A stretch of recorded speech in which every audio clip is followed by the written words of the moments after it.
एक पीसीएस और एक दलित की बेटी से आप सुनिए कि आखिर पेपर दे के लौटा तो भूख बहुत लगी थी, लेकिन उस टाइम पैसा नहीं था। पिताजी ने कुछ पैसे दिए थे तो सामने पिज़्ज़ा बर्गर की शॉप थी, वहाँ गया तो पता चला 50 रुपये का एक बर्गर है। तो हमने कहा 10-20 रुपये का खा लेते।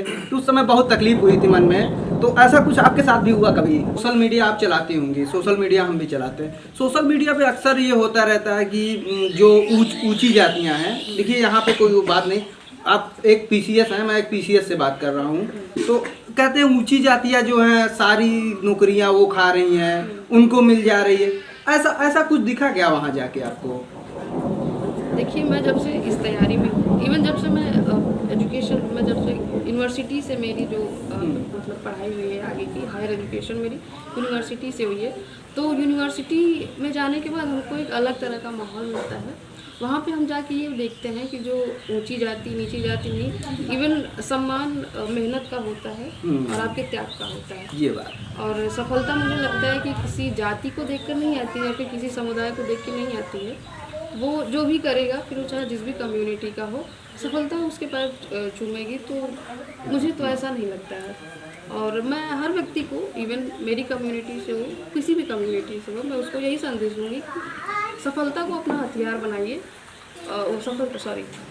मेहनत को अपना हथियार बनाइए, सफलता खुद ब खुद आएगी, बगैर कोई कम्युनिटी देखे, बगैर कोई समुदाय देखे। अच्छा, कभी किसी जाति विशेष को आपने ट्रोल किया? जैसे बहुत सारे लोग देखते हैं जिनको काम नहीं वही करते हैं सब। तो अभी आपने बहुत ऊंची बात कही, आप एक पीसीएस और एक दलित की बेटी से आप सुनिए कि आखिर आपकी मेहनत आपके काम में आती है, ना कि आप किसी को गाली देंगे कहीं पे तो उसे। तो एक पीसीएस के मुख से आप सुन रहे हैं, मतलब ऐसा कुछ नहीं है कि आप कोई जाति ये है जाति विशेष को।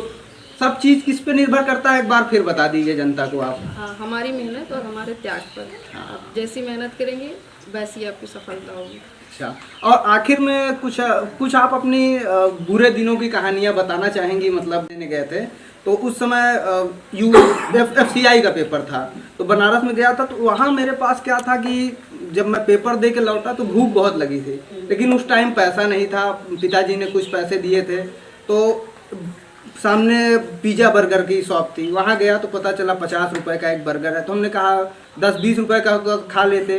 तो उस समय बहुत तकलीफ हुई थी मन में। तो ऐसा कुछ आपके साथ भी हुआ कभी? देखिए, आपके साथ ऐसा तो मेरे साथ, क्योंकि मेरे घर में भी ऐसा नहीं कि हम बहुत धनाढ़ परिवार से हैं, हम भी एक मध्यवर्गीय परिवार से हैं और मेरे पिताजी भी जीवन यापन घर का ही कमाते हैं। लेकिन मुझे लगता है कि वो जितना भी कमाते थे, जितना भी उनकी अर्निंग थी, उन्होंने मेरी जो पढ़ाई है उसमें कोई कमी नहीं की।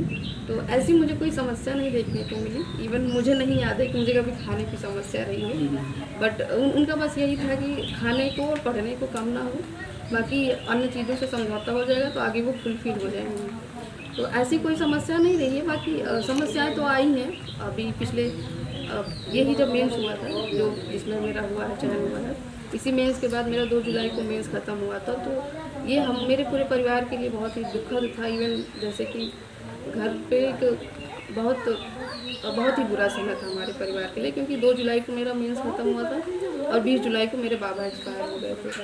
तो बस एक दिल में एक ये रह गई है कि वो देख नहीं पाए। उनका बहुत सपना था कि मेरी नाती कुछ कर जाए और मैं उसको देख लूँ। तो ये हम लोगों के लिए सबसे बड़ा ही दुखद क्षण था, जो कि अभी लग रहा है कि ठीक है, उन्हीं का आशीर्वाद था कि हम सफल हो गए हैं। जो भी इन परीक्षाओं की तैयारी कर रहे हैं यूपीएससी वगैरह की, उनके लिए कोई प्रो टिप आप देना चाहेंगी?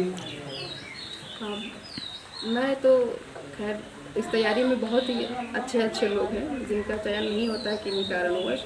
लेकिन मैं बस यही कहूँगी कि जो लोग इस तैयारी में हैं वो अपने आप को, जैसे कि पेपर आ रहा है, जैसे कि पेपर ओरिएंटेड बनाएं, क्वेश्चन ओरिएंटेड बनाएं और PYQs को अपना बेस बनाएं और आगे भविष्य में क्या संभावनाएं हैं प्रश्न बनने की, MCQs ले आएँ, उनको लगाएं, चाहे नौकरी के लिए हो चाहे मेंस के लिए हो, और उसी को अपना आधार बना के अपनी तैयारी बनाएं।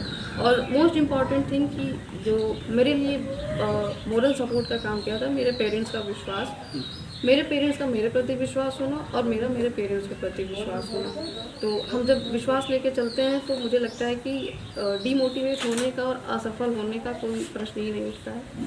तो यही दो चीज़ें हैं जो सफलता की ओर ले जाती हैं, पेरेंट्स का विश्वास और अपने। अच्छा, तो आप जैसा कि देख रहे हैं दीक्षा गौतम जी हैं जो एक दलित परिवार से हैं और इन्होंने यूपी पीसीएस की परीक्षा में उत्तीर्ण करते हुए किस पद पे आपका चयन हुआ है वो तो मुझे पता है, लेकिन आप बताएंगे तो और अच्छा लगेगा। सर मेरा चयन सब रजिस्ट्रार के पद पे हुआ है। सब रजिस्ट्रार, तो अभी आपको नियुक्ति पत्र वगैरह मिल चुका है? नहीं सर, अभी रिजल्ट आए ही 3-4 दिन हुए हैं। नियुक्ति पत्र मिलने में अभी थोड़ा समय लगेगा, सरकार जब चाहेगी। तो अभी आपको ट्रेनिंग पे भेजा जाएगा, उसके बाद आपको पद नियुक्त किया जाएगा कि पहले पद नियुक्त हो जाएगा आप डायरेक्ट नौकरी पर जाएंगी? नहीं, पद नियुक्ति के बाद ट्रेनिंग पे भेजा जाएगा, उसके बाद फिर हम नियुक्ति पर जाएंगे पोस्टिंग पे। अच्छा, तो उत्तर प्रदेश का मान और सम्मान, पूरे उत्तर प्रदेश और प्रयागराज के बगल ही सटा हुआ जिला ये प्रतापगढ़ है, कुंडा, तो यहाँ का मान बढ़ा के आपको कैसा लग रहा है अभी एकदम?